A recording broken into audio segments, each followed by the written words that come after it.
Either it glorifies God or it doesn't. It really is. It really comes down to that. There is not as much middle ground as we would like to pretend that there is. If you need hope, come closer. If you need fire, come closer. He turns the broken into gold, and the dry bones start to move. So in life, Welcome to Pulpit to Podcast. Man, it's been too long. Well, that's because I had a wedding. You did. I think to say that was your only thing might be also misstating it, but that was the big thing. It was a big thing on the plate. I can manage a lot of things at once, but there are times that I'm like, I literally just can't, and Weddings are big things. Yeah, that was, once in a lifetime kind of things. It's a once in a lifetime kind of thing. That's I literally prayed that for him. I said, we were praying. I said, hey, my prayer for you guys is that this is a once in a lifetime thing. Because otherwise you're in a situation that I've been similar to, and I don't want that for you. So it was a sweet time though. We had a good wedding. We can't throw a small party anymore. I don't think it's possible. I showed up. I rolled out to the venue from the wrong direction. By the way, I came out behind the arch, and then I realized what I was doing, and I cut off to the side. I was like, "Oh man, I'm probably in that shot." We got there. I had to get chairs. Yeah, you're right. Good news is it wasn't a It was supposed to be kind of impromptu. The whole idea was backyard, type of scenario. Very relaxed scenario. So, it was good though. It was sweet, and one thing I was super impressed with was the audio on a little speaker. Yeah. Did you buy that for the wedding? No, I bought that for the drive-in. When you go to the drive-in, you can either rent a little speaker. Yeah. And I used to have one, but the battery gave out, and so it always has to be plugged in. Mm-hmm. And so I was at Walmart. They had one for $100 or something, maybe $110. I mean, that's like 3 trips to the drive-in renting that thing. Yeah, it's like literally. $20 a piece. Right. So I grabbed that speaker one night, and I was like, I'd like it at the house. I'd like it out back when we're playing in the pool or whatever. So I bought the speaker. And then Jeremiah wanted to do this wedding. And I'm like, man, we got to get sound out there. And I don't know how to get a plug that far. Yeah. And so, maybe I could, maybe I couldn't. I don't know, but didn't matter. I was like, I got the speaker. I wonder if I could just plug one of these little camera microphones into the back of the speaker. And make it work. And it worked-ish. Genius. So, Bill, you would have hated it. But everybody else was all right. I wasn't consulted, which is good or bad. Everybody else was good with it. Everybody was like, "Oh, that's all right." Yeah. It was. I'm like, if it doesn't work, I'll talk really loud. Yeah. I'm pretty sure you can go back a long time and see no PA system, no microphones for sermons, worship. Oh yeah, the whole thing. Yeah. So I was no microphones in the early church. It was really interesting. So was our last podcast we did together. I was talking about crossings and some stuff like that. So I'm not getting too far off the sound idea, but when you drive into Crossings, the camp, there's like this stone amphitheater thing. It's not very big, but it's just like it's a bowl, and it looks like a speaker would stand in it. Mm-hmm. And to me, I'm like, yeah, I bet you could really resonate out of something like that. You look back at old architecture, because I agree. Mm-hmm. For thousands of years, they didn't have Anchor as a brand or Soundcore as a brand. Right. So they didn't have that amplified audio. So they built all their discussion areas, coliseums or whatever, so that the sound would work well. And I'm like, you know what? Maybe that's why they had cool architecture back in the day, just so they could hear one another, or maybe something like that. Yeah. I'm sure acoustics played into it. They 100% did. Well, think of the Roman Colosseums and stuff. Yeah. They're all bowls to allow that sound to kind of, Yeah, interesting. I'll tell you, interesting about the barn is it is a singular speaker out there can be pretty loud under that roof. Oh, dude, I don't know what it is. It sounded great. But if you I could hear you all the way in the back. Yeah, easily. And you were at the. I was at one end, and you were at the halfway point. Oh yeah, of the barn. Of the barn. Yeah, that was great. And that was a singular speaker. I think if we put 4 speakers out there, one in every corner, you would have just good sound. You'd have really, really good sound. Yeah. Yeah, the barn was cool. Yeah, I liked it. It was the premier event. Yeah. It was for the barn. Yeah, the debut event. Can you use the barn for a wedding? And the answer is you can figure it Kind out. of. You can figure it out. You can do that. absolutely I think it'd be a lot better if we get rid of a lot of those 12-foot by 12-foot posts out of there and open for it sure. up. Yeah, for sure. I was looking around and Don't and worry, we dreaming. got a quote. I was gonna send an email yesterday. So we got an assessment on the barn. Long story short, totally useless. But they told us things we already know. Yeah. And they're like, all right, we'll give you. We need $14,000 for us to draw it up for you to fix it. No, we got that. Well, thanks. No thanks. Yeah. So Yeah. hopefully, very shortly, we're going to be, upgrading the barn and getting the floor in there and doing a bunch of other stuff. So that's kind of that'll be really exciting for other events coming. I mean, and it'll Yeah. be super useful for me as a school. When it's raining, I still want the kids to go outside $14,000 to draw it up, though. to draw it up. That's got to be for insurance or something. I have no idea. It Yeah. probably. Here's the thing. We got 2 AVL quotes when we were early, a good year and a half ago. We were looking at upgrading our sound system in the auditorium. And one of them came back and they wanted $12,000 just to draw up a plan. And then the other one was 14. I need to get in the plan that drawing up apparently, when to do the engineering and the modeling and everything and surface, I just reflection. Yeah. need everybody who tips the Lord on Sunday morning instead of tithing. I need them to hear that. Yeah. Like we're not choosing these numbers. No. It's No, that is a problem.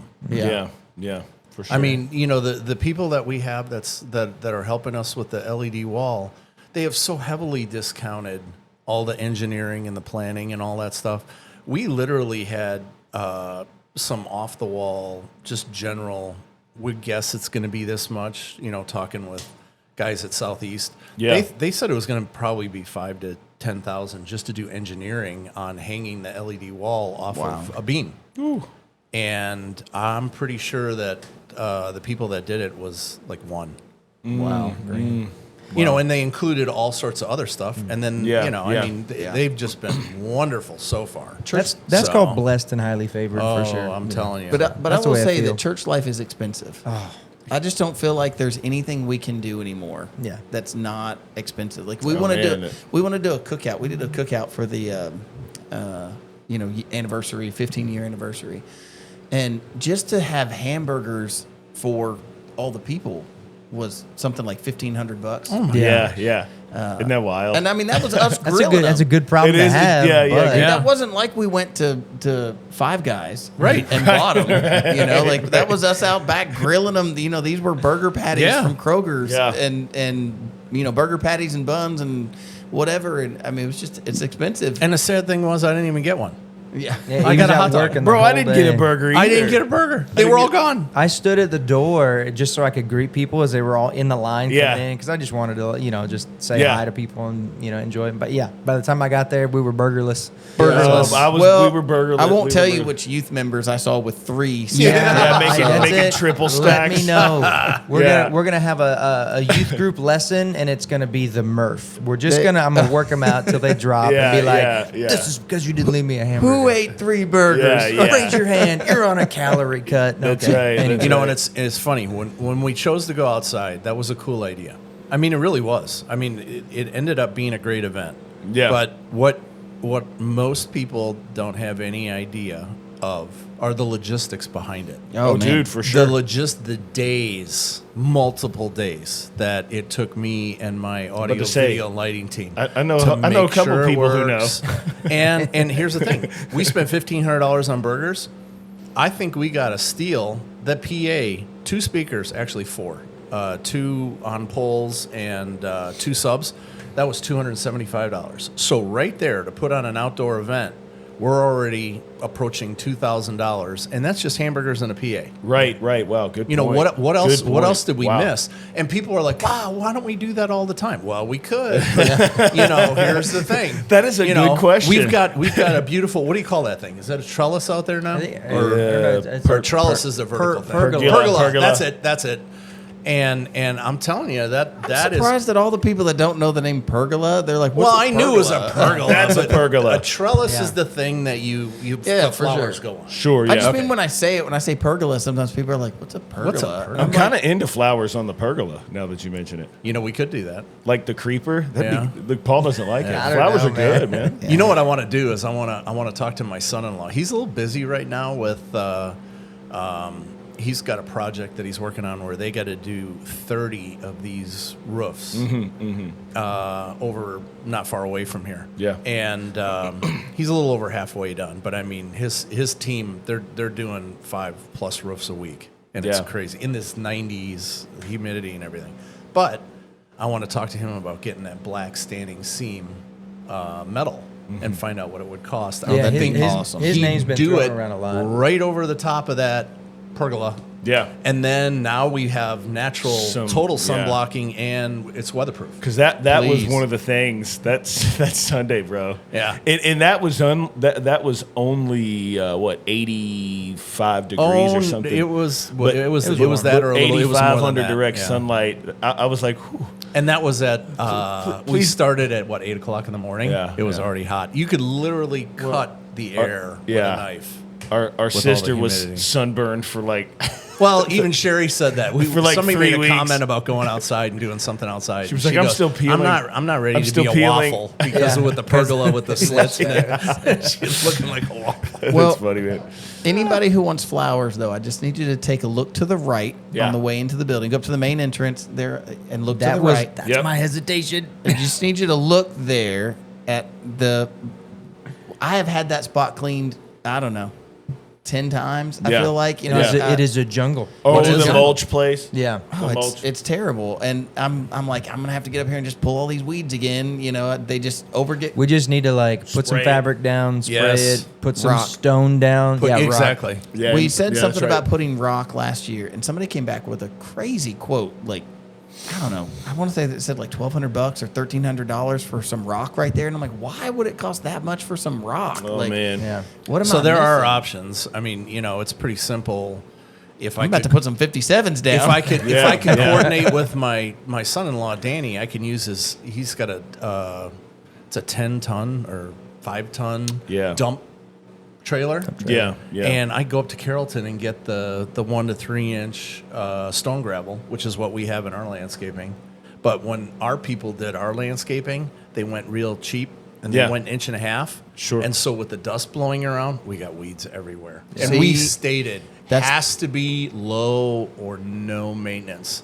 And it couldn't be further from the truth. It's a disaster. Yeah. Yeah. Yeah. So See, if you sure. go deep enough, you're good. So we need to put down some of that like protected, Industrial the- fabric. like Yeah. plastic or Yeah. something to keep Yeah. the weeds down, and Yeah. and then put Yeah. down the. That needs to be the story of our life across the board. I would love to put stone around the flagpole. Every time I walk by the flagpole, I have a habit. Speaking of habits, I hope we get there at some point today. But I have a habit. Every time I walk by the flagpole, I tell myself 3 pieces of greenery. That's all I got to do. I got to pull out 3 pieces, and then I can go to my car. You know, Oh, that's and I'm funny. in and out. Yeah. So I have similar things that I do that with. I Yeah. pick and I'm like, okay, every time I do this, then I do these, couple of actions. Yeah. Yeah. That's. I'm curious to know. I don't know if it I'm has curious an about effect. yours. I don't know if it has an effect, but every time I walk by, I'm like, that weed, you're out, and I'll stand there and I'll pull 3. If I feel motivated, I'll pull 5, and then I go on to my thing. But, Yeah. Yeah, it's a good way to do it. yeah. But I just need like 50 other people to do it with me to keep up with that Right. one little circle bed of mulch there. So, Yeah. Yep. Well, now that we know, anybody watching that goes to Salt and Light, when you Yeah. go Come- when you go When you past go the yeah, flagpole, pull weeds. Yeah. Pull weeds. just 3. That's all I'm asking. Yeah. Just 3 weeds. and if the flagpole's taken care of, we could hit that little spot on the Then on we the can door. start walking That's right. people in. That's right. What Let's type see. of flowers are there? There were some flowers there. Okay. Some Wildflowers. Some stuff got planted last year. They Uh-huh. remulched it, replanted it. We had a church cleanup day, which I'm going to do again this fall. It's too hot right now, but yeah. I'm hoping this fall, right before school, to do it again. Have a church cleanup day that we can all get out there and inside and outside, just do some things that we just go blind to. You don't mean to. I got some big plans for the bathrooms, y'all. You just don't even know dude, yet. you are speaking my language. I've got some. There's no reason to make it cost $10,000, we could totally go in there for $1,000, $1,500 and make it look a whole lot better than what it does. I mean, the bathrooms are rough, y'all. Yeah, they are. Well, they're early 50s feeling. I mean, Well, Kelly had a Facebook post the other day, and I was like, oh, this must have been bothering her for a while. You know what I really hope for is I mean, did you see people are there's a hole in the wall? I know. And then people are putting stuff in the hole. I know. And she had, posted a picture of For one, where did found the in hole there, and I come was from? like, it's bad, just bad drywall forever. Oh, yeah. I had a. I don't feel like we're advertising our church well Yeah, right now. maybe let's talk about the good things. we're here. doing a lot with We're very growing. little. Yeah. I mean, Yeah. look, we spend our money where it's important. Yeah. It feels, what's interesting to me, though? It feels like that scenario that you walk in the building, you're like, oh, man, this isn't bad in here. This is pretty nice. You guys are dressing up. You're doing good. Sure. It's getting better. And then you go in the bathroom, you're like, all right, I see it. Yeah. Yeah. I'm personally praying for somebody that has a either a floor covering or like a tile, has an in with something, has some excess, those really big tiles that are like earth tones or whatever, and that we can take and do the entire wall almost up to the ceiling and make it just so that that's so easy to do. Right. And then once it's up, it's easy to clean and it lasts. I mean, and it looks so nice. It looks like Buc-ee's. Yeah. Buc-ee. That ought to be our goal. Buc-ee's I'm has telling you. figured out the bathroom, y'all. They do. Look. Yeah. I kind of hate Buc-ee's for the wild. It's because whenever I travel, it's always a big travel weekend. I don't get to travel often, so whenever I do, it's usually a bunch of other people seem to be traveling same time. Yeah. Funny how that works. So I've never been to a Buc-ee's that wasn't a madhouse. I will tell you, on a random Monday night, it is still a madhouse. Well, it yeah, does not yeah, matter. yeah. Well, there you have I've it. been in the middle of the night a couple times on road trips, and it's still full. I've been. There was once or twice where I went and it was not bad. Okay. It was not I've- bad. I've- I'm never talking experienced literally. it. I'm talking literally middle of the night. Like I've been 2 to a a.m. number of Buc-ee's in northern Georgia, and at 1 or 2 in the morning. Yeah. And there's literally 30 people there, maybe. know. Yeah. Let that sink in. Yeah. 30 people at a Yeah. gas station. Yep. You know? Yep. But when it's the size of Buc-ee's, Yes. I'm telling 30 you. doesn't feel like many. Yeah, that's true. I get it. But I'm just saying. still, it's all relative. It's Yeah. so interesting to me. But anyways, I go there because of the bathrooms. I'm like, well, Us too. Yep. the bathrooms are family. Yeah, the They're bathrooms are primo. nice. The bathroom sitch is pretty cool. You can literally have those a brisket phone burritos. conference in one of those bathrooms. Yeah, yeah. And no one would hear you. Yeah. And it's clean. Oh, yeah. You could sit on the floor. So, dude, You probably could. what's your favorite food at Buc-ee's, Bill? Well, the brisket's pretty good. that's what I fair. really like? I really like their. They've got an egg and something. I can't remember if it was sausage, cheese, croissant. Yeah. Those are really good. So one of the first times I went to a Buc-ee's, it was like I hadn't eaten all day or something. It was the time where it was like 1 a.m. Yeah. And I go to like the deli or whatever, and where they have the stuff cooked and pre-made in the Yep. slots or whatever.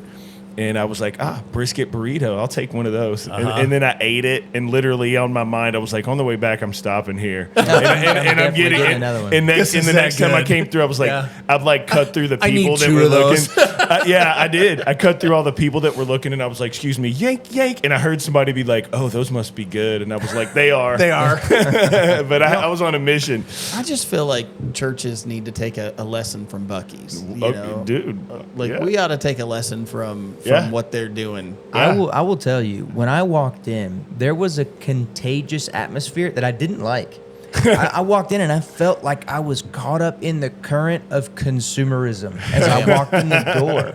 Yeah. And it infected the whole atmosphere. I don't know what they do, if they're playing some subliminal messaging over the speakers or what, but when I walked in, everything in me was telling me, like, there was excitement everywhere and people, and there's a giant beaver and whatever. Yeah, yeah. And I felt like I had to buy something, and I don't like being pushed in that way. I was like, so I love it. I love everything you're doing, but like it's like I stepped into a whole new world, or like I imagine that's what casinos feel like, or something like that to certain people. But I walked in, I was like, oh man, I don't even need anything, but I want to buy something. Sure. And Sure. it just So Man, I think said churches this, should take some in that regard. I have said this for a while that success breeds success. People think, I'm saying this from, I learned this in a business sense, but people will think that if they don't want people to think, oh, you're showing off, or oh, I'm talking about business, not church for a second, but I'm just saying, like, they'll be like, oh, like, they almost want to, like, let people know what all the problems are so that, somebody can step in and help, because if nobody knows the problem, then nobody can help. Sure. And I find that to be the exact opposite. If people think you're struggling, if people think you need help, then they don't usually want to be part of that. Yeah. And if they think that you're successful, then it's like your brain wants to be a part of something that's already going. Right. And so when we were at our fabric store, we had this little place, and it was tucked away, back in the back of a parking lot. And if we had a customer a day, it was a good day. Right. If you're like, oh, we had a customer today. Like, we would literally say it that way. Like, we had a customer today. And so most of our business was stuff that we went and drummed up, and then we brought the work in and we did the work. But people walking in the door, man, first couple of years was difficult. And then we moved, and we went over right across the parking lot there from that southeastern Crestwood. And so the location was good. People saw the sign going up. We did this really crazy thing. We were going to spend money on marketing, and then we had all of these rolls of fabric that were old, and we were going to toss them. We were like, how do we get rid of these? What do you do with these? I don't just want to throw them away. Do we give them away on Craigslist or something? And, Sure. And so we were like, hey, what if we used that as the marketing tool? We had 140 rolls of fabric that were, between, say, 2 or 3 yards up to maybe 10 yards. So you could do a chair with it or something, dining chairs or wing back or something. Yeah. So we put them all in barrels, and we said, instead of spending money on marketing, why don't we just tell people that they can have a free roll of fabric? So that's what we did. It was the free fabric for our move in. Y'all, for the first time, it felt like Black Friday at Walker Fabrics. Wow. Really? Wow. Oh, dude, I'm telling you a true story. We had people lined up at 6 a.m. We didn't open until 9. They were there at 6 to be the first ones in line, because they called and they were like, how's it going to work? And we said, well, you just be first come, first serve. You can't, we're not going to cut it. We're not going to whatever. You just have to take the roll. And they're like, but it's free. We're like, it's free. We don't have to buy anything. You don't have to buy anything. So we end up with this line of people outside. We open up the doors. I'm telling you, this is the fabric store that a week earlier was, hey, we had a customer. We had over 100 people lined up outside. We had to run in and make up little tickets and hand them tickets, because we were like, how are we going to know who was actually first? What happens if they're fighting over fabric? Yeah. So then we went through and gave everybody tickets, and then let them come in 20 at a time. And then so we were like, we need 1 through 20. We need 21 through 40. Wow. And we'd step out the door. We'd let them in because the store wasn't big enough to hold everybody. Sure. And so then, I mean, I'll give you one example. I could give you 100 of them. I'll give you one example. We had never sold, in 10 years of business, we'd never sold a pair of scissors. Yeah. We have upholstery scissors. They're expensive. They're like $100 or more for this, shears. And we had them up, probably had 3 pairs on the shelf. Never sold one in 10 years. Yeah. And some lady's in there getting her free fabric, and she's like, oh, you all have shears. And she walks up, she's like, you got Tula Pinks, which was a brand, there's like this like iridescent looking. And so she's like, you got Tula Pinks. And she grabs one of these scissors. And I watched as these other people like look over at her, and they're like, oh, there's only 2 left. And they go grab the other 2. I sold all 3 in like 5 seconds. Yeah. Because they didn't want them to be gone. Yeah. And I'm just telling you, we walked out of that day, and I mean, from that day forward, there was always people coming in referencing that day. We mimicked the sale a couple of more times and redid it. And I realized out of that, like, success breeds success. Sure. When people see that you're successful, they don't want to see that, oh, you're always going to have the supply. It's like there's a little twitch inside of them that says, oh, they're going to run out of the supply if I don't go ahead and get it right now. Yeah. That's interesting. Yeah. So I think that there's probably a lesson inside of that more than just Buc-ee's. Well, I remember going way back. I was trying to think where we were going. I know we were driving to South Carolina. I think my wife and I were driving to Myrtle Beach, I think. Yes. And so this is going back over a decade. And dude, I remember once we got into like closer to the coast, maybe, I don't know, 2.5, 3 hours away from like Myrtle Beach, I remember we would start to see all these signs for this place called Buc-ee's. Mm-hmm. And I mean, back then they were little gas stations. Oh, really? Yes, but there were a bunch of Wait, they them. weren't born big? They weren't born big. I see what he did there. And I remember that's right. And I remember the beaver guy or whatever was kind of like almost like hand painted or something. It was like really, and I was like, "What's this Buc-ee's place? This looks goofy." Yeah. But then like We got boiled peanuts. Yeah, it was totally like boiled peanuts, and I remember like you would see so many signs for it, and I was like, man, there's tons of these like Buc-ee's places down here. And then all of a sudden, you know, we started hearing about these like mega Buc-ee's, and I was like, that's that place we used to see going to Myrtle Beach. Like, that's what funny. happened? So when you're talking about all this, I'm like, okay, what was the point? What was the moment? When was we're given the fabric free moment? Yeah. Like, Right. what did they do? What happened? Because now, like we were talking about a minute Like, ago, it's you a- go into Buc-ee's and it's a thing. Yeah. Like, Well, think of it in the most simplest. how many gas terms. pumps do they have at these places? Well, like, 200 plus. I mean, Yeah, it's and no, like- it is. It is. And bro, like off subject a little bit. Have you ever noticed at the gas station, at the gas pumps? I'm sure you guys have. They have these lists of like job, Oh, yeah. Oh yeah. like places that they Oh, yeah. need and how much they make. Yeah. I'm like, dude, like the Buc-ee's is one of the highest paying places you could. I mean, dude, like literally, the restroom managers, Yeah. like six figures. Yeah, yeah. I'm like, what? Seriously. I mean, Yeah. I mean, wouldn't want to do it. I wouldn't want to do it. So Buc-ee's. But I tell you, think the of wage was more tempting. You know, I was like, Yeah. whoa, bro. Think you of the know, concept. Kind of getting to what Justin is saying. Yeah. They took a simple idea of a gas station. Sure. It's a gas station. Yes. And they improved the idea. Yeah. Clean restrooms. Yeah. Good food. Yeah. Thoughtful customer service. Yeah. That's that's their the success that branding was breeds insane. success. And then, you start getting some people to, buy into your idea. Sure. And then you get marketing people involved. Yeah. And then the marketing people start doing these billboards. Yeah. That doesn't say anything Right. other than a beaver. Yeah. And With that face. jerky, y'all. Yeah. 256 miles. Yeah. Right. You right. you start thinking about jerky 256 If you know, miles you know. before you That's get what there. the- Exactly. that's what If you Beavers know, is. If you you And know. that's and so what it does though Yeah. is it creates that question mark. What does that mean? Sure. And so now you're thinking about it for the next hour. What is it? Yeah. And then something else comes up, and Yeah. I Yeah. mean, I'm telling you, that's the way it marketing. works. Merchandising. So it is. I want. Where did you get those beaver pajamas? I mean, like it's funny how many. I've got a beaver blanket. Yeah, we do a Monday night Bible study close to my house. Everything's out here, and so we have a Bible study. There's a handful of us that live near my house, which is far from church.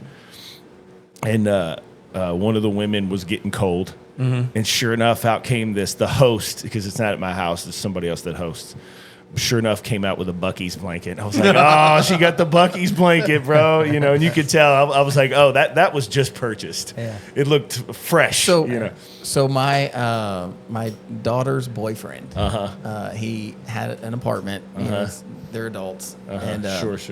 he's got an apartment. He's a single guy living by himself, and Yeah. so one day we're I'm excited for this. I am too. we're talking about like I know about the something about his apartment. I don't even really know how it came up. I'm trying to think of how we got to the topic about his couch.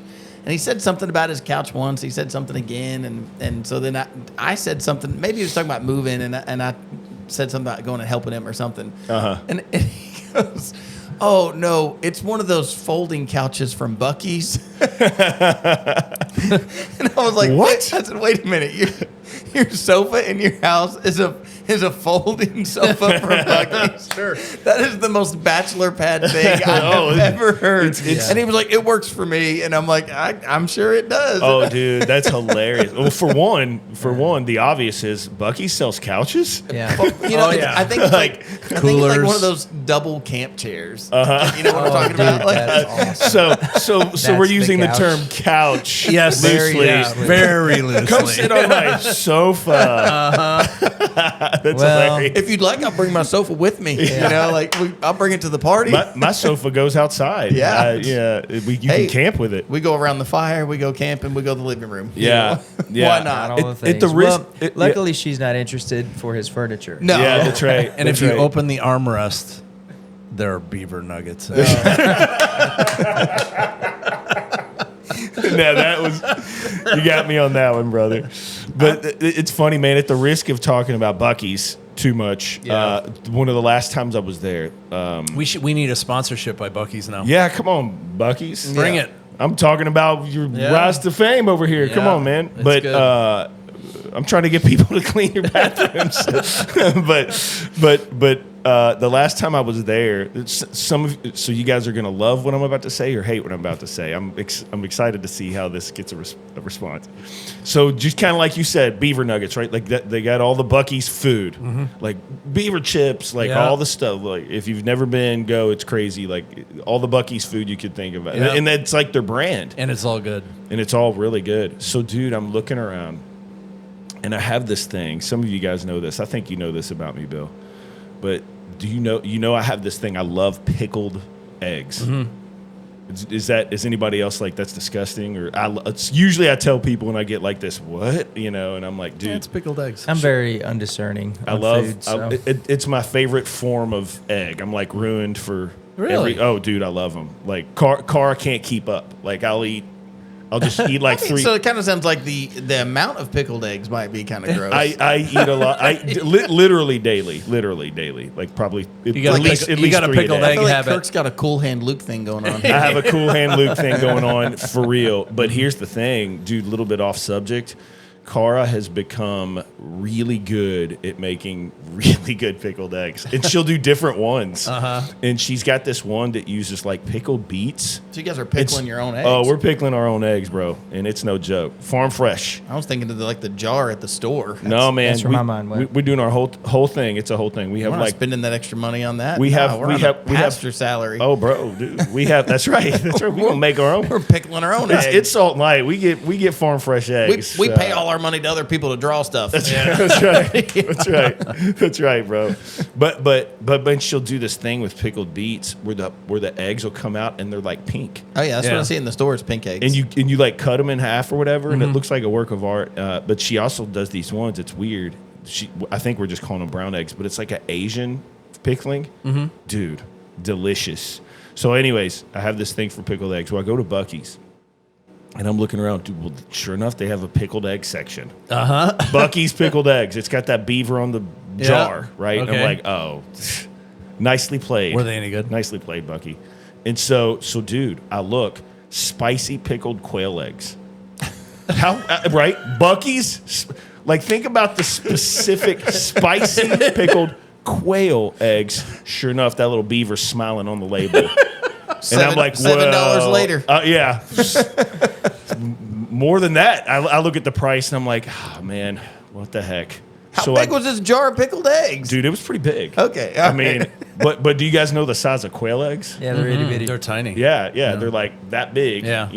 And so there's probably 150 quail eggs in this jar. Okay, all right. Well, that We crack them open and, dude, delicious.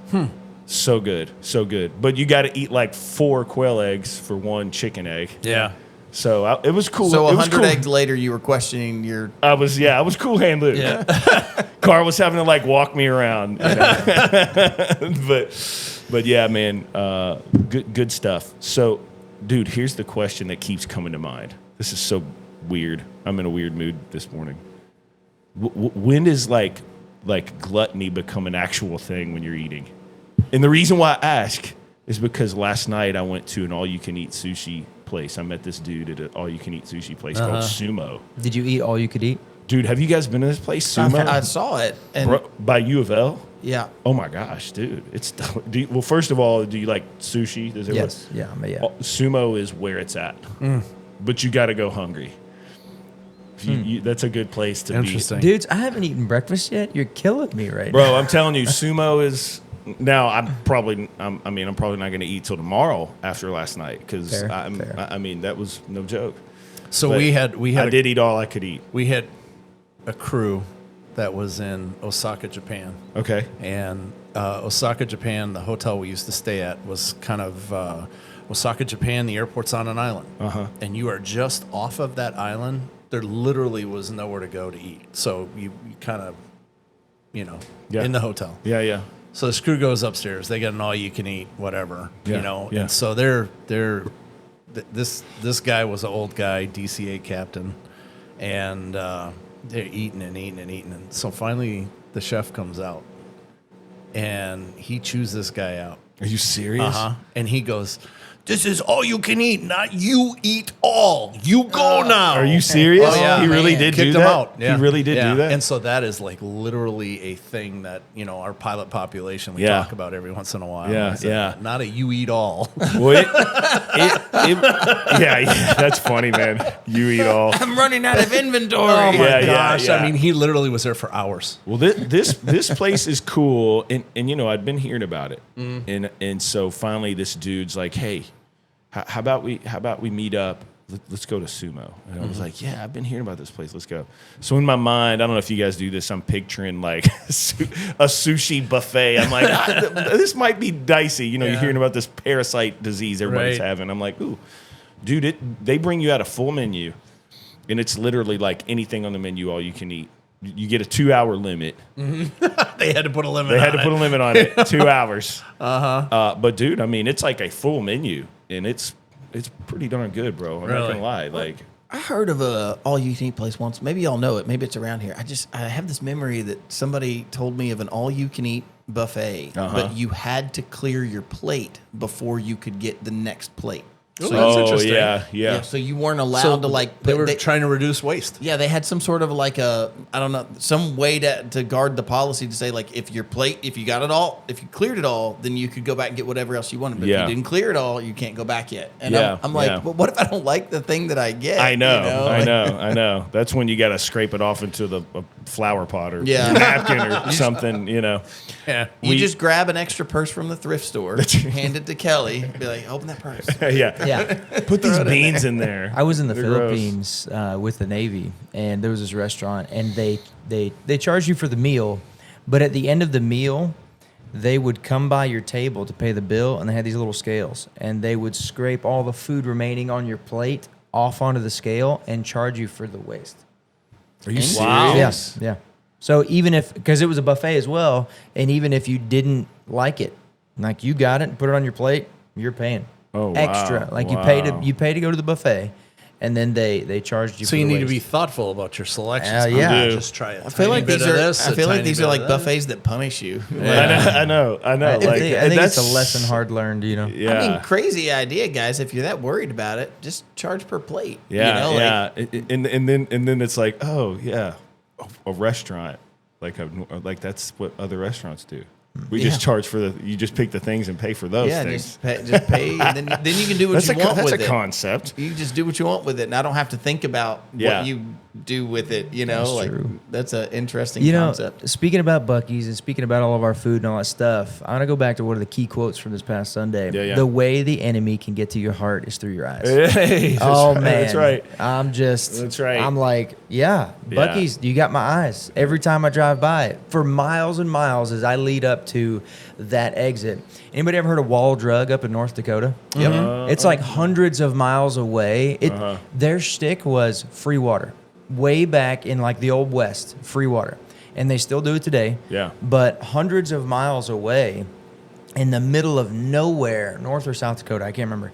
But Wall Drug, and then it's like a tourist thing. It's grown to this whatever. But but it's like Buc-ee's. I've seen it where they, you might be 500 miles away. Wall Drug coming, or Wall Drug 400 miles, or whatever. And it, they catch you because I don't have anything else to do while I'm driving other than see the signs, read the signs, play all the road games and stuff like that. But But I'm just telling you, that's definitely the way that I get tripped up the most. And I feel like that's, that was kind of the whole heart behind 2 Samuel last week. So. That, in that passage, that's Absalom, hires people. Yeah. He doesn't have an entourage of people. He hires them. Yep. Goes and gets them himself, which something I didn't get to in the sermon that's interesting to think about is where did he get his money? Well, he was a king's son, so He's he a got prince. it from dad. He's literally using his dad's money, his money from the kingdom, his estate or whatever. Sure. He's using his money from his dad to commit treason against his dad. Yeah.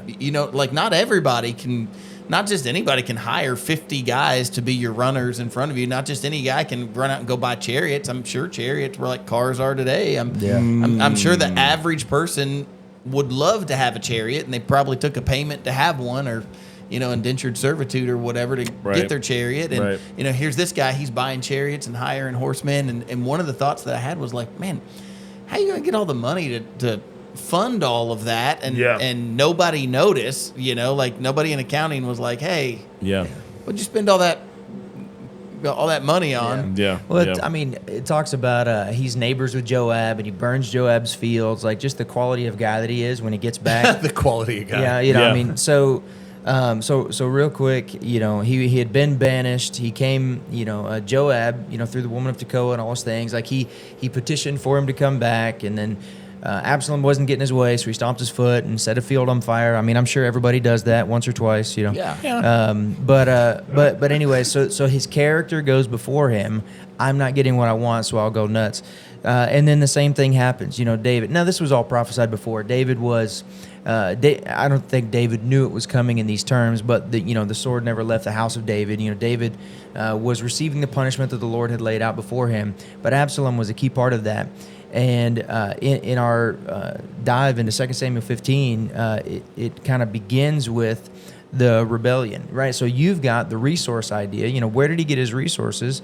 Was it his estate, and was it all those things? No, it was all inherited. Like you're a prince, like that's why. Sure. And why are you so?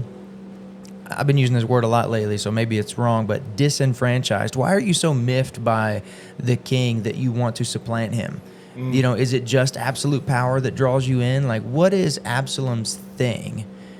And I've got a question for you guys. I don't know if it's relevant or not, but I've always kind of had this thought in the back of my mind. And why is enough never enough? That's not my question, but what do you think led Absalom to want to supplant David? Well, I think the question is, it's not answered biblically, so we can't give a definitive like this is what we see. Mm-hmm.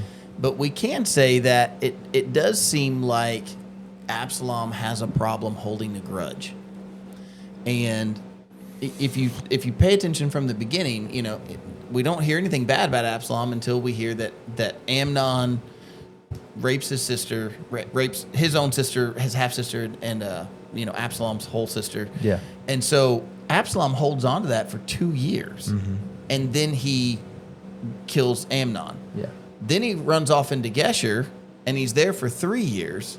Self-imposed exile. Self-imposed exile, but probably not. Probably wisely so. Yeah, probably wisely so. I'm sure he remember the stories of David early on when like somebody killed Saul. Who had been, David killed him because he's like, it wasn't on you to kill the king's servant. That's right. And then later, the Lord's servant. What was Saul's son's name that took over before David got there for a little bit? I can't think of his name right now. I can't believe I've lost it. You know what I'm talking about, though? There was a son in between. All I can remember is Jonathan. Yeah, I was about to say, that's all that comes to my mind. Yeah, there was Jonathan, but remember there was a guy that he actually, so David was the king in Judah for a couple of years. Oh, yes. And there was a guy, I can't think of what his name was right now. It's eluding me, but. I know who you're talking about now. Yeah, so. Check.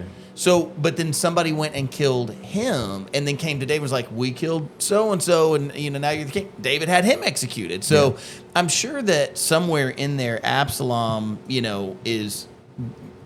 has a memory of those. So he self-imposes the exile, but probably not rightfully so, or, not wrong of him to do that. That he self-imposes this exile, and he goes off. But, I would say Ishbosheth? Ishbosheth, that's right. Yeah. Yeah, Ishbosheth was...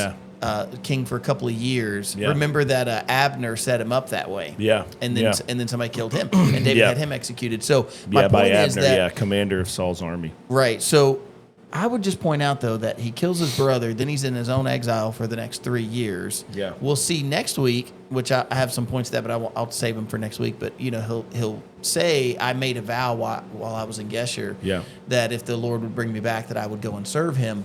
And so I find that there's usually a little bit of truth in somebody's lie, Sure. you know? And so he's using that as a means to go commit this treason. But my point is, it seems like he didn't love being in Geshur and he wanted to come out of Geshur. And so while he was there in Syria, Geshur in Syria, he wants to come out of that. He's mad at his brother for for raping his sister. He's probably, this is my probably, he's probably mad at his dad for not doing anything about Amnon, Right. for I can not see that. executing Amnon. That's probably the best argument. That Sure, we could come sure, up with. sure. And then he himself is exiled for the next 3 years. Then he comes back and his dad won't even see him, even though, I mean, it's rightfully so. But man, there's a lesson inside of this. How many people are angry at somebody else, but the thing that they're angry about at somebody else, it really is true of them. Like, if I'm correct about my assessment of David, I don't think David was dumb or naive to Absalom. I think he didn't bring Absalom in because Absalom wasn't repenting. Yeah. I'm not saying that he knew exactly what was going to happen, but I think he could see the writing on the wall. Hey, we've got a problem in my son Absalom. Yeah. And that's probably why he didn't go rescue him and bring him home. He's like, he needs to repent. He needs to change. Yeah.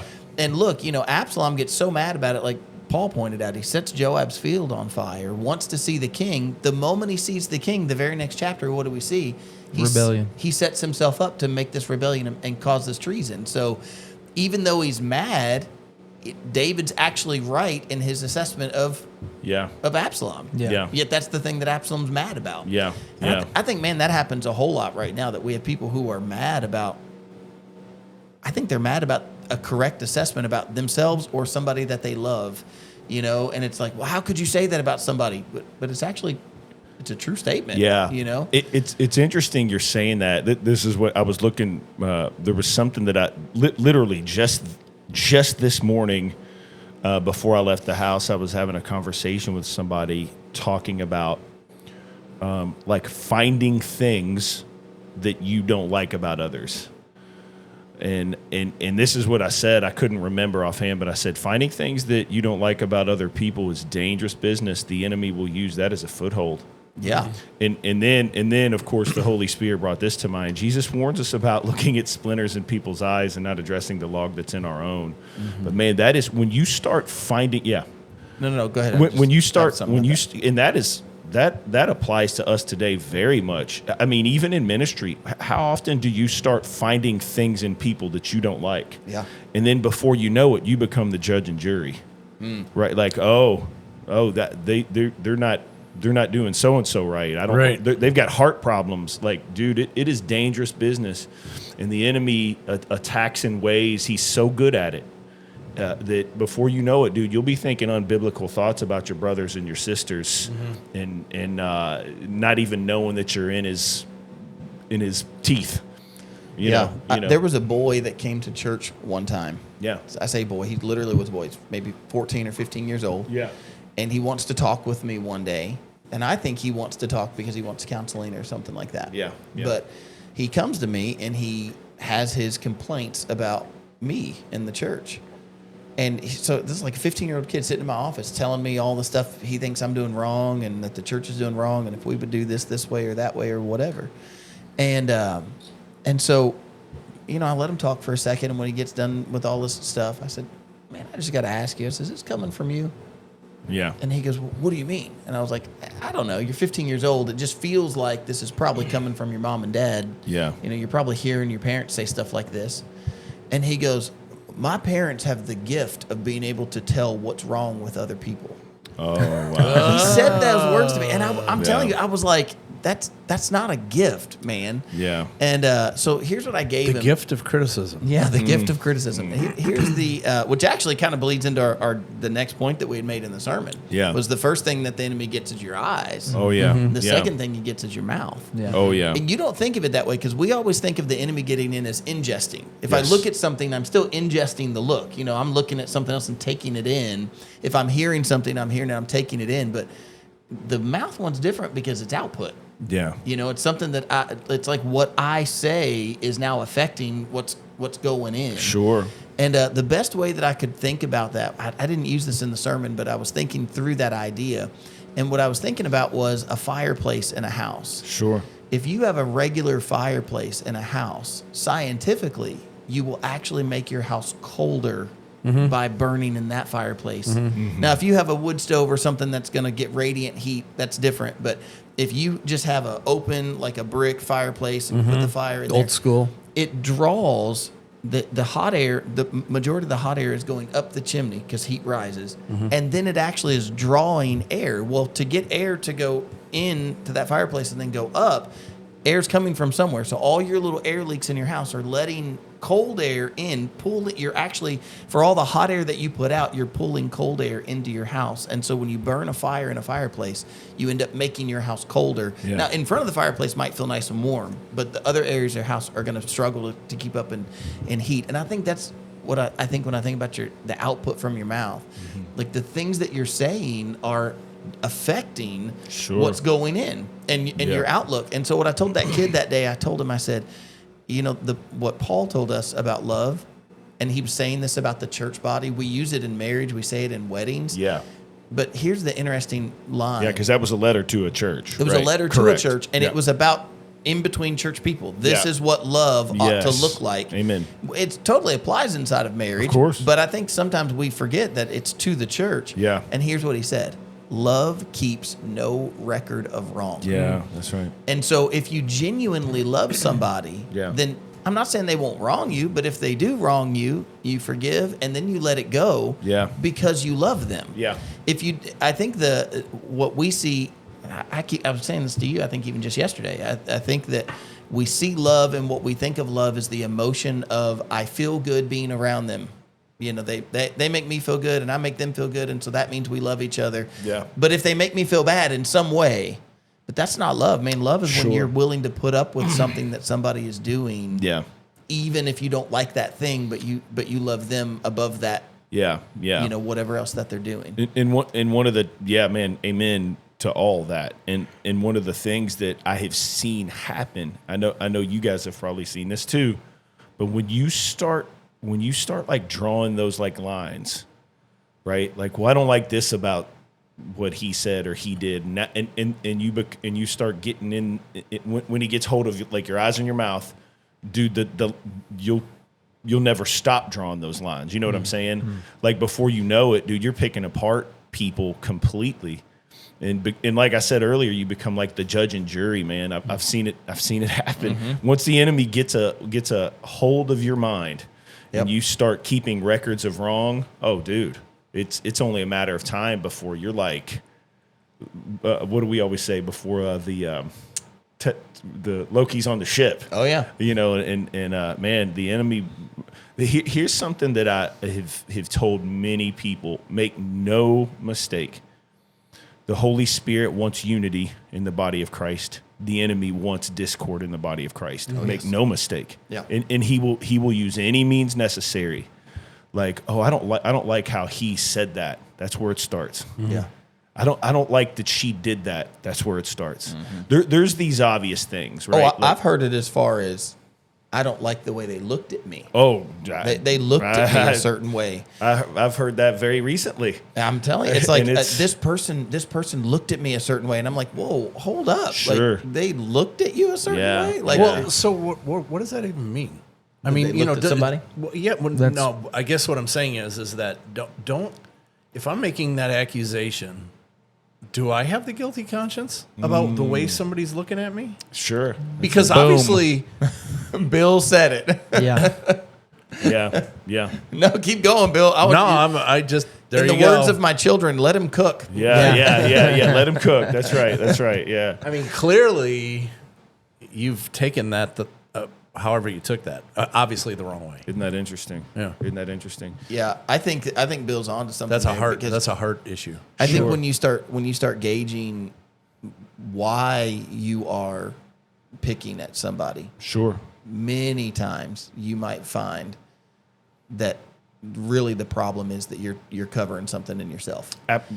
Boom. Let him cook. I cannot tell you the number of times somebody has come to me about someone else and their thing, and it's like they're getting attention on this other person, and they're like throwing stones. You know, they're pointing fingers hard, and then come to find out at the end of that, whatever that is, that this person who was doing all the finger pointing, all the rock throwing, are the ones that were doing something far more egregious. Yeah. You know, and they're over here picking on something that they can see, and it's like that log and splinter scenario, that beam and splinter scenario played out. But man, I mean, I've seen far extremes. Like, here's somebody fussing about somebody's doing this or this or this, and then come to find out they're over here drugs, adultery, you know, abuse, whatever, like some crazy thing that's like, man, you're at the far end of that spectrum, and you're over here getting mad because, you know, somebody looked at you, looked at you, or you know, because somebody was vaping on their way into church, and you know, you didn't think that was right. Yeah. And, I mean, listen, I'm not all for vaping. I think that's going to have really bad effects. Oh yeah.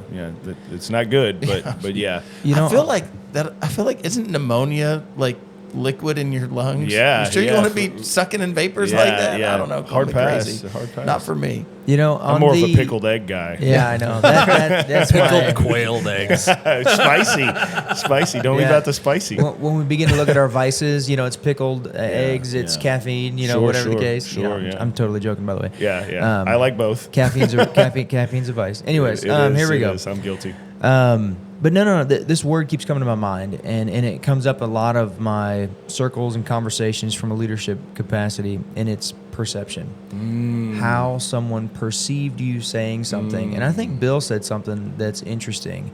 And perception, I cannot control that in someone else. But maybe Bill was onto something really good there, where if you're so sensitive to how you perceive or how someone perceives something you say, maybe that is the thing to get you to pause and think. Yeah. And look for the plank in your own eye. Yeah. You know, so correct. Man, I perceived or I said something and someone perceived it totally wrong, and that offends me or that grieves me. Yeah. Instead of retaliating like Absalom did, maybe you take a moment. Sure. You know, take a knee, right? I just watched a movie the other night, and like the recurring phrase was take a knee. Stop, look around, you know, pay attention. Which would be loosely defined as internal reflection. Oh, it's good. Yeah. And I think all of us could benefit from some internal reflection. Myself time. My hands up. Yep. Yeah. There's a word that keeps coming to my mind, and I use this often, but our enemy would have us build like straw men of people. Do you see what I'm saying? Mm-hmm. Like, so when you talk about perception, let's say we get that look. That person didn't look at me right. Well, for one, that's a thought error, because you don't know what that person has gone through this morning. Mm-hmm. They might have gotten devastating news, had a devastating fight. Who knows? You never know. You can't tell. So if you take a look or a tone and run with it, well, man, then you're starting to allow access. Mm-hmm. Then your mind's starting to be accessible to the enemy, and before you know it, you'll like build a straw man of that person, mm-hmm. right? And dude. And yet, how many times should you forgive someone? Oh, that's right. Exactly. And so is a look a reason to pause and to interrupt your Christian relationship with a brother or sister? Yeah. And I love the straw man idea, because it's a fall guy. You build them up. Yes. Oh yes. I like where that imagery's going. Oh, dude, because it grows, man.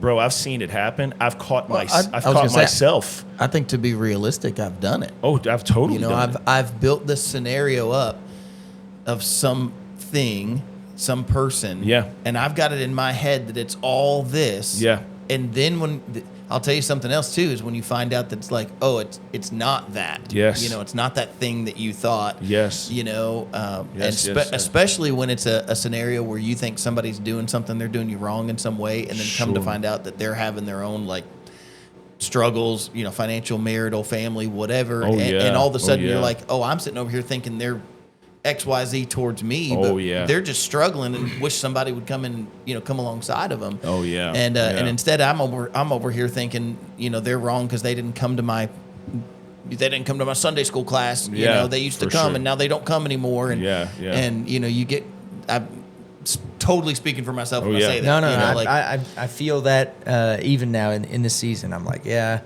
had the opportunity to to fall on that particular one, but no, Yeah. I'm in agreement. I've been there. I'm currently there in some ways, so Yeah. I got to be on the lookout for those things. Yeah, it's tough business, man.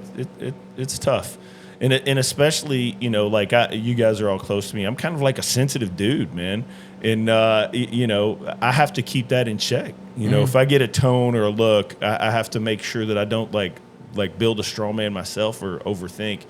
But dude, as we're talking, and we were talking about how in the letter to the Corinthians, the love thing. Man, what else does it say? Like, Doesn't envy. yeah, it doesn't envy, but then I love the text that tells us like love covers a multitude of sins. Yeah. Like you can't love someone too much. Yeah. You know what I mean? There is no law against that, and so. Yeah, man, loving your brother sisters deeply. That's something that God has put on my heart very much in the past, probably like 5-6 months. It was important enough to be the fourth word in for God so loved the world. It's the first fruit of the Spirit. Yeah. The beginning of 1 Corinthians 14. You made me count, Bill. Yeah. It is the fourth. It is good. Dude, I just counted before I said that. First fruit of the Spirit, love. Yeah. One of my favorite things is if you look at the list of spiritual. In 1 Corinthians, weren't we just talking about that? Love is patient. Love is kind. 1 Corinthians 14, first 2 words, pursue love. Mm-hmm. And then Paul says, then pursue earnestly the spiritual gifts. But the first 2, pursue love. Be interesting to do a word search and find out. And then how many what's he times say? love is And then in- what's he say? Without love, you have nothing. Yeah. You can do this, you can do that, you can do all these things. Without love, nothing. Faith, hope, and love. Yeah, that's right, man. The That's greatest right. of these. Yeah, and I will tell you, man, like I have been like that has been on my heart, but have y'all noticed like when God puts those things on your heart, it never comes without refinement. So He's given me challenges to like love people well, even when they're not, and it's interesting. It's interesting. I wonder about that when you say that. Like God gives us challenges. 'Cause Yeah. there's that reel that floats around where somebody, it's in a movie I think, and some guy's like, I ask you for this and you gave me that. You know what I'm talking about? I can't think of the examples that it gives. Like it's like I ask you for patience and you gave me challenges or whatever. And and I find that interesting when I think about what the scriptures say. Like Jesus said, who of you, if you ask for bread, would you give your son a stone? Sure. If your child asked for what's the other one? I can't think of what it is right now. Yeah. Bread and stone and something. If he asked for an egg, would you give him a serpent? Yeah. And so if you being evil know how to give good gifts to your children, how much more will your heavenly Father give? One in Matthew, he says good gifts to you if you ask. And then in Luke, he says the Holy Spirit if you ask. Yeah. And but I'm just saying of that, like I've heard people say things like, "Oh, be careful to ask for patience," right. And I'm like, patience, because He's going to give you patience, but not the way you want. But see, I disagree with that. I don't think that God is like the genie that's like, you ask for patience, okay, take this, bam, Sure. Careful what you ask for. Right. Sure. I don't think that that's true. But what I do think is that we get a heightened awareness. Yeah. To, like you were saying, okay, you kind of feel like there's these challenges in your way. I kind of think that in the past you probably would have walked away from that and not thought about it. There's probably plenty of scenarios that you could have loved someone better, but you didn't. Right. I didn't, Of course, whatever. sure. And we walk away from those. And now as we walk closer with the Lord, I think it's kind of like what Billy Graham said. It's like the closer I walk with the Lord, the dirtier I realize I am. Yeah. And so I think that when you think about those fruits of the Spirit or whatever, and you think about those, the closer you get to God, it's not like, okay, I'm walking closer to God. Now I'm so much more of a patient person. You might be more of a patient person, but you're not. It's not without the awareness of all the challenges that came along. That's with part it. of the refinement that Kirk was talking about. Yeah, for sure. That's absolutely. the actual process of refining, getting out the impurities. Yeah. I think before we were at a cookout on Sunday, and I was talking to our brother Sammy. And so he. We mention him every podcast. I feel like. I feel Do like we really? He's comes that, up a lot. he's that kind of a contagious guy. Yeah. He's like Buc-ee's.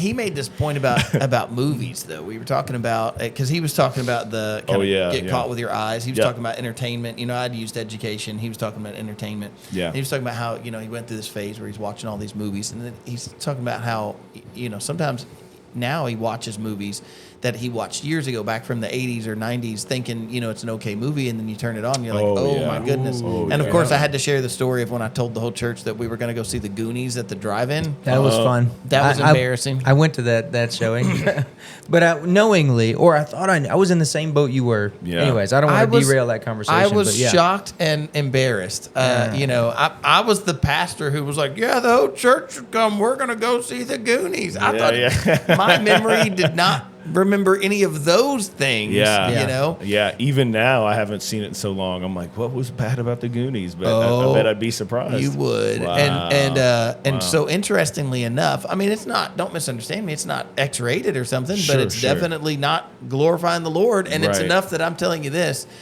I wanted to crawl under a rock. Like, people kept looking at me, like, moms of the kids that were there kept looking at me like, you and you condone this? Oh boy. Yeah, it was. So you were getting that look. Oh, the Goonies.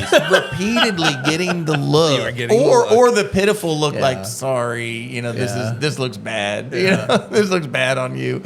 And so, anyways, he was getting a look. Yeah, that's exactly where I was going. Yeah. So, anyways, but he pointed out, like, when we were kids, we did not recognize that stuff. Right, correct. Didn't see it. I mean, I'm telling you, I have gone back and watched. I've had to turn off movies that we used to watch. Oh gosh, Howard the Duck being one of them. Oh, Do not watch Howard the Duck. Definitely don't watch that with kids. Yeah. Don't watch it at all. I was I was looking at. We tried to watch Howard the Duck one night. We had seen a Marvel movie, and there was Howard the Duck at the end of the movie. Yeah. And my late wife was like, "What is that?" And I'm like, "You don't know Howard the Duck?" And I'm like, "It's like the space duck that knows karate and stuff." And she's like, duck food. Yeah, she's like, "That's dumb." And I'm like, "No, it's hilarious. We're gonna watch it." We got a few minutes in. We were like, we're not gonna watch this anymore. We're probably like, out. How did I not see that? Isn't that crazy, man? And so, but I think that it's kind of a similar way. When I was a child, I didn't see those things. Now that I'm older and I know more, there's that kind of refinement. And now I look at those things and I go, oh man, that doesn't glorify the Lord. I don't want to be a part of that. Sure. I think in the same way, our patience, our love, our joy, all of it. I think as we walk closer with the Lord, we realize, we're not, how much we're not, we can, of all of my capacity, if I could give it all to even just one of those traits, I'm still not going to be anything compared to the Lord. And so the closer I walk to Him, the more refinement there is there. Yeah. To see like everything through like a scriptural lens.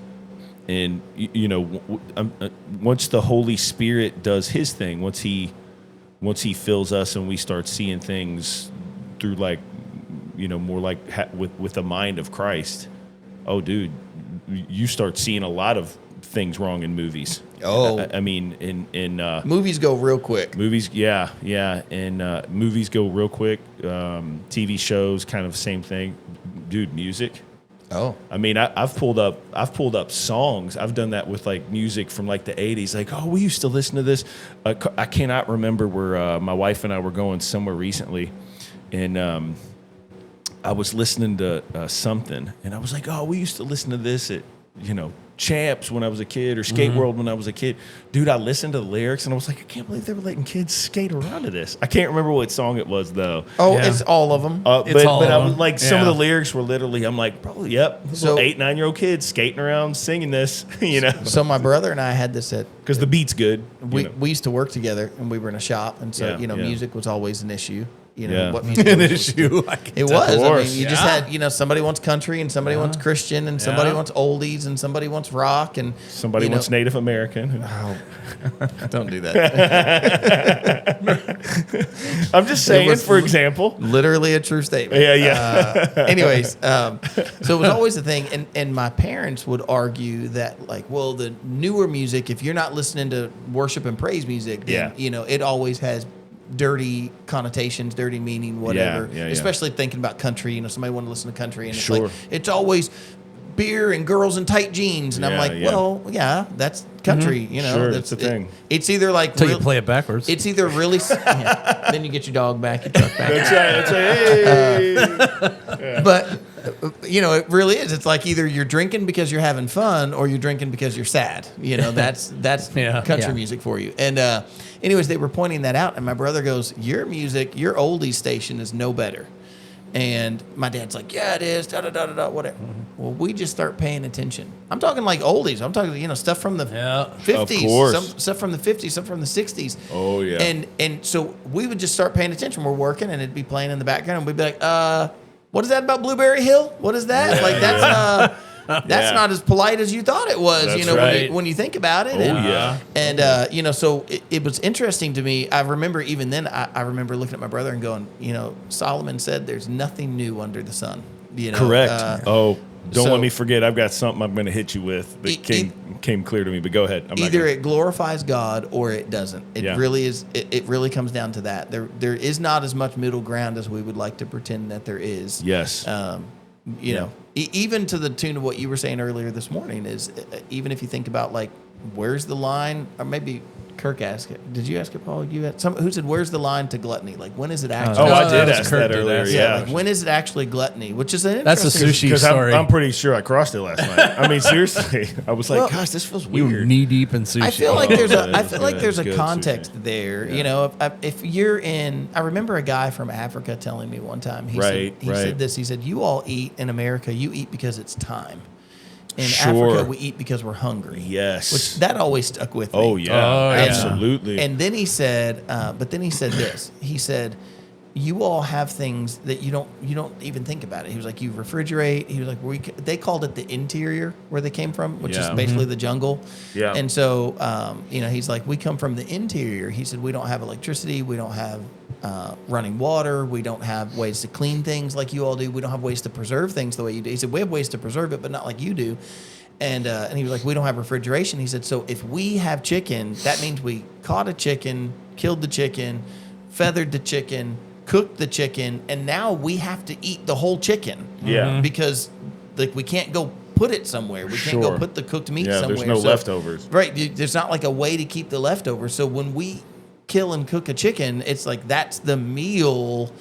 And so I think in that context, that's not gluttony. You know, No, yeah, of course. Eat the whole chicken is not gluttony in that sense. Sure. So I just feel like there's a context there that says, you know, in our society, you do not have to eat the whole chicken. Right. Or you've been wasteful. Yeah. And I think the Lord has grace for us humans in that, to say like, you know, probably in a grander way than even what we could understand. The Lord can look at us just like what he said. We look at the outer and the Lord looks at the inner man. Yeah. We look at the outer appearance. And so I don't think there's anything wrong with eating a whole bunch of sushi at once. Yeah. I do think if you continued to do that all over and over, you know, if you had to go purge and then go back for more, That's trouble. that might be a discussion point. Yeah. that's some real trouble. Binging and purging. That's no good. They used to do that in Rome. Oh boy. Yeah, that was the thing. That's whew. Yep, they would. Yeah. You Yeah, know, what was that? There was a movie, and I'm sure there are When many. in Rome, not. Yeah, but it was the Hunger Games or whatever. Yeah, that You was guys like remember that was a thing in Hunger Games. I They think. made it to the Capitol, and she's like, "Oh, what does the blue one do?" It's like, "Oh, you drink that so you can throw up so you can eat more." Yeah. You know, and I was that like, is "Oh, so man." yucky. But that was painting a picture of opulence in the Capitol and like Oh, yeah. the Oh, yeah. destitute situation out in the. Yeah. Anyways, Yeah. yeah, Capitol, that's rough. crazy. I don't want that. I mean, I like food, but I don't like food enough to. Anyways, yeah. Yeah, and it's interesting. Once is enough. once is Yeah, enough. Once is yeah, enough. yeah. Man, going back to I'm not. I know I'm switching back to subjects, but this is too good because it's kind of funny, but it's true. So we were talking about music, and then you said there's nothing. You know, the Bible says there's nothing new under the sun. Yeah. Dude, Genesis 4. Oh yeah. You know where I'm going with this? I know what verse you're gonna be referencing. Dude. Cain, Tubal, Cain. And, Yes, yeah. yes. So, dude, Genesis 4, and I want to tell you what our sister in Christ said about this, and I was like, that's funny, but it's true. So Cain knew his wife. She had Enoch, and then Cain builds this city and names it Enoch. And then Enoch was born To Enoch was born Arad fathered Mahuziel. Mahuziel fathered Methuselah. Methuselah fathered Lamech. Okay, so like Cain's like great grandson or whatever. So Lamech has 2 wives, and so I was talking about it. At one part in this is 4:23. It says, Lamech said to his wives, and as I was reading through this, if you look at your Bible, you notice that what he says is written a certain way, and you guys probably know this from the Psalms, but when you see scripture written like that, it's like a poem or a song. Mm-hmm. And look what it says. Adah and Zillah, so his 2 wives, hear my voice, you wives of Lamech. Listen to what I say. I have killed a man for wounding me, a young man for striking me. If Cain, and then he kind of mocks. There's a mockery here. If Cain's revenge is 7-fold, then Lamech's is 77-fold. Dude, our sister in Christ at the Bible study said that was the very first gangster rap song, wasn't it?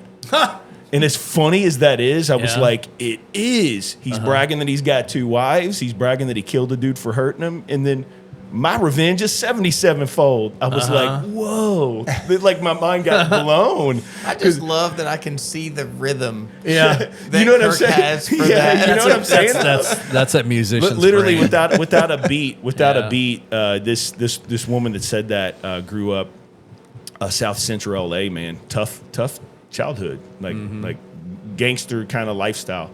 She was like, it was the first gangster rap song, and I giggled, but then I was like, it was, but to the point that we were talking, like, think about that, like that's a psalm or a poem type of Old Testament writing. Dude, look what it's about. That's crazy. Nothing new under the sun. Nothing new. Genesis 4. Yeah, the songs were bad even back then. They were, man. You're not getting away from You're it. not getting away from it. So Yeah. you can go way older than the oldies station. Yeah. And still find it. Ruben Yeah. Torrey, you'll see him as R.A. Torrey. He's an old writer, pastor, evangelist. I love his work. Great, especially his work on the Holy Spirit. Good study notes, good stuff to study. But I remember reading about him. I was reading his biography, and his family. He had a big family, a lot of kids. He was teaching at a college. This is back in the late 1800s. Yeah. He's out teaching in this college, and he won't let his family go to the theater. So this is like a play, and he won't let them go. And he had this quote, and he said, "I would love to pretend that the thespians are just playing a wholesome role and telling a wholesome story. Yeah. But it only takes one show to realize that is not the case. And so we're not going to go." Yeah. And so, he just wouldn't let his family go to the theater. And there's this kind of storyline of everybody in the town going to the theater, and he refuses to go. And he's like, you can pretend that it's wholesome. You can make it up that it's wholesome if you want, but it only takes one show to realize that it's not. Yeah. And this is way before Hollywood. Sure. That you've got a pastor going, we would love to be able to go, but it's not wholesome and it's not righteous. And so we can't. Yeah. And I feel the same way, like less and less throughout life. I'm like, I just can't hardly watch. I try. Even the stuff that's relatively wholesome kind of ends up not being wholesome. At some point you just have to be like, man, why are we doing this? Why are we spending our time? Oh, yeah. I think if we're going to ask the Lord to redeem our time and, help us to redeem our time and to, count our days, then do I really want to be spending hours of my day, watching taking something? in all that stuff? Yeah. Oh, I got two things real quick. One, and this is pointing back to the sermon, a moral failure rarely begins with the big sin, right? Right. Yeah. And then, and I'm gonna bring these two together. If you don't like the output of something, and this was in reference to kids, if you don't like the output, then you've got to change the inputs. Yeah. If our inputs are always, the music we used to listen to, or the movies that we used to really, really like, and I'll give you a real example here in a minute, but it's the, to maybe take it out of context, I'm kind of reaching here, but it's the little foxes that spoil the vine, right? It's the little inputs that you put in every day. Sure. And you might be able to convince yourself for the most part, it's not that bad, but eventually it becomes full-blown sin. And And I love movies. There was a time where a new movie hit the theaters, and I was all in. I was ready to go. Well, I love manly movies and war movies and fighting movies and stuff. And the movie 300 just has always just resonated. Like, it's just so violent and so awesome. Sure. And, So you know, I love the Spartans and, you know, Sure. the fighting and all this stuff. Sure. And a long time ago, I used to have a ton of DVDs in my house. And I mentioned on the last podcast that we're reverting back to DVDs. So I'm collecting DVDs again. I found it somewhere for like a quarter. So I got 300 the movie. Salt and Light Thrift. That's where you found it. Probably where maybe. I don't know. Yeah. But anyway, so I get this movie home, and I'm like, I just remember it being so cool. You know, Gerard Butler's out there like killing all these people. And then there's this whole build-up. And it was not good, you know. And there was definitely things in there, and here you go. This is the truth of the matter. There were things in there that caused me to stumble back in the day, and I'd forgotten about them. And I watched them again, and I did that thing where I'm like, oh man, now I remember what's coming, and I skipped it. Yeah, you know, in my house. So it was just me and my wife watching it. Yeah, and I was like, so we glossed over that, but I was like, now I know it's there. I was like, man, I'm going to have to repurge this from my collection. Yeah, man. As much as I love parts of it, you know. Yeah. And then, all right, to sum up that inputs portion, I just want to plant a seed out there for us, our audience, you know, us men to just ponder through. There are apps out there nowadays that will let you watch things, and it'll remove all the language, and it'll remove all of the suggestive material or adult content or whatever you want to call it. It'll remove that so you can watch the show. But if I tell you, hey man, I watched Yellowstone and it was great, I don't always say I watched it with this filter on it. Sure. I love Yellowstone, by the way. Like, I mean, as much of it as I have watched, and I had to stop. If I say I watched it but I watched it with this filter. Yeah. That language doesn't always come out. And if me as a youth pastor, if I'm like, oh yeah, man, I watched this super cool scene, you know, it's big mountains, a big country and all this stuff, and you know, has an interesting story and an intriguing story. Yeah, of course. Your testimony could cause somebody else to stumble just Mm-hmm. because you used a tool to cover up the sin in the thing you were intaking. Yeah. That's a good point. And that was a really convicting thing for me. That's a good point, yeah. And I'm be the first to tell you, I still love movies. But man, I almost need to fall in the category of R.A. Torrey and be like, maybe we just don't, you know? Yeah. Like, I don't know. Like, that is really hard to puzzle through and to have an answer in the moment. Yeah. And I don't. Yeah. But, those are just some things that are rattling around in my brain. Yeah. It's, you know, it's so, I don't know if addictive is the right word, but it feels that way. It really does. It feels addictive.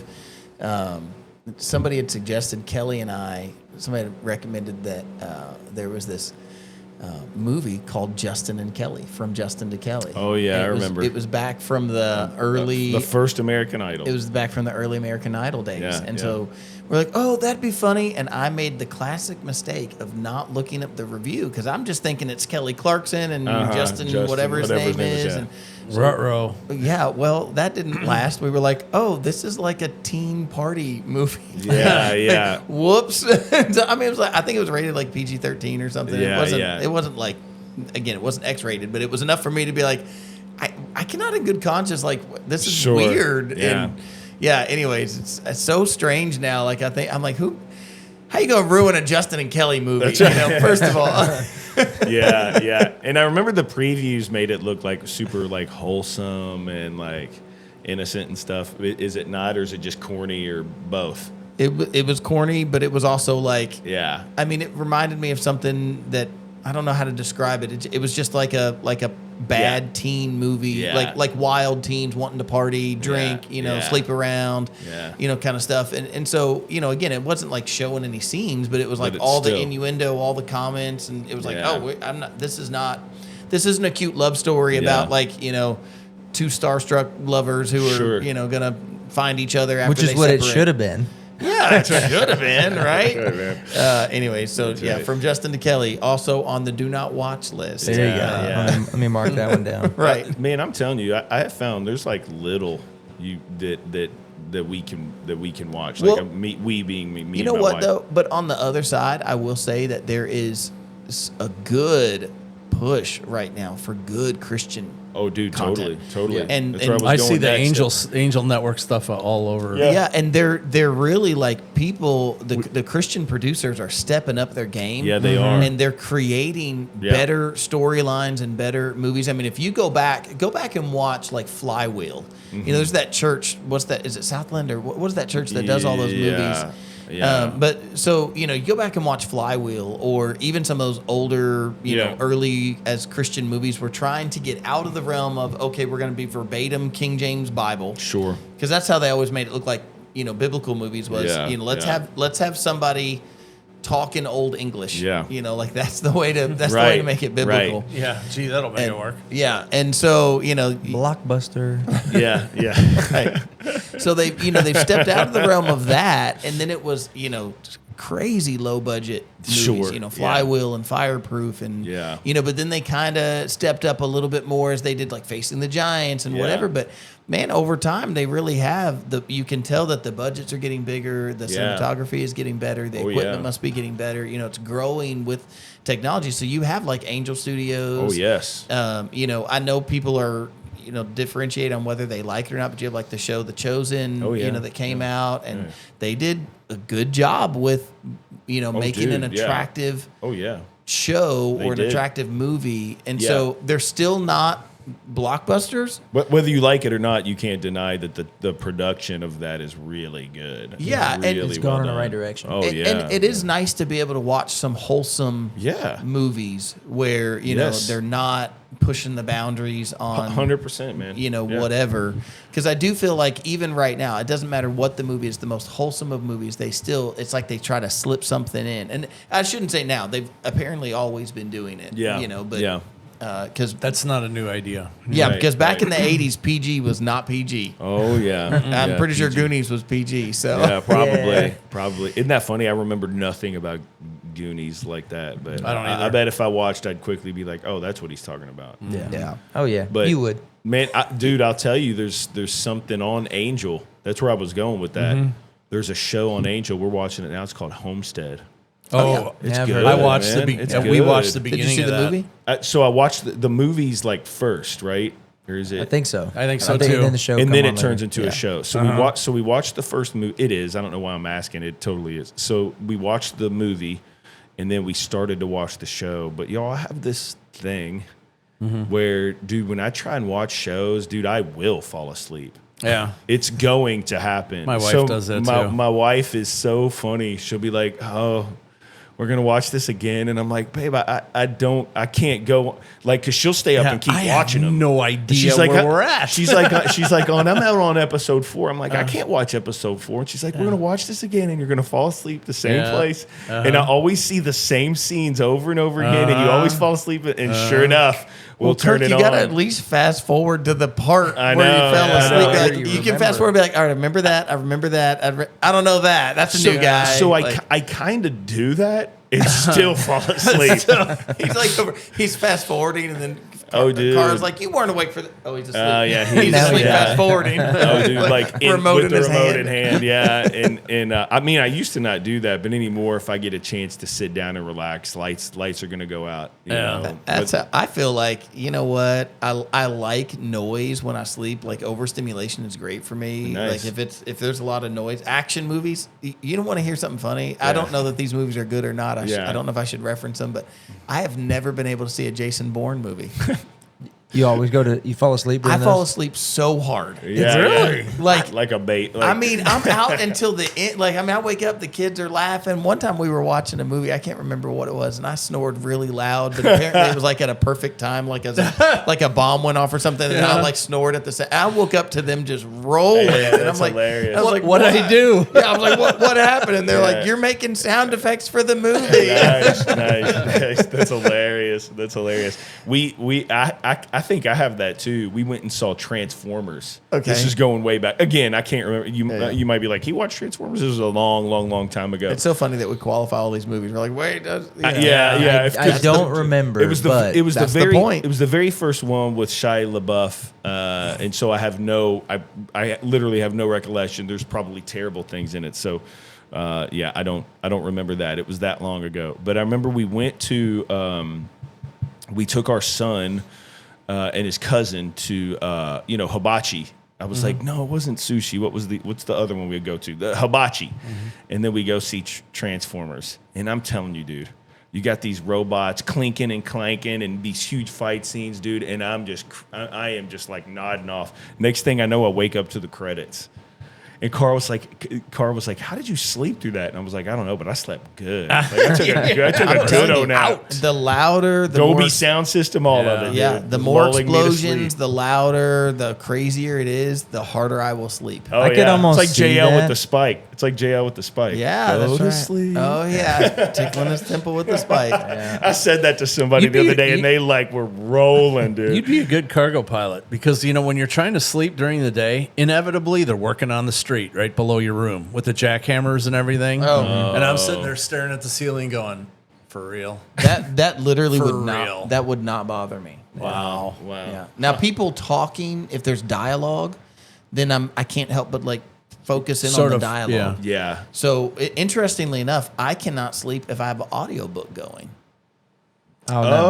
See now, yeah, I could do that. I could see. I can't and I love an audiobook on a drive. Oh yeah. Because then it gives me like a storyline for the whole drive. Oh yeah. And so if there's a long drive, my late wife and I used to do that. We'd turn on an audiobook. We did Ted Decker's 80-30. Wow. And man, I was in it. Like the whole way. We would hate to stop for gas or something because we're like, we gotta pause it, like we gotta pause so I can really get into an audiobook and I don't feel sleepy over that. Yeah. But I like that. But if it's a lot of noise, if it's a lot of music, then it makes me want to sleep. Wow. So, anyways, yeah.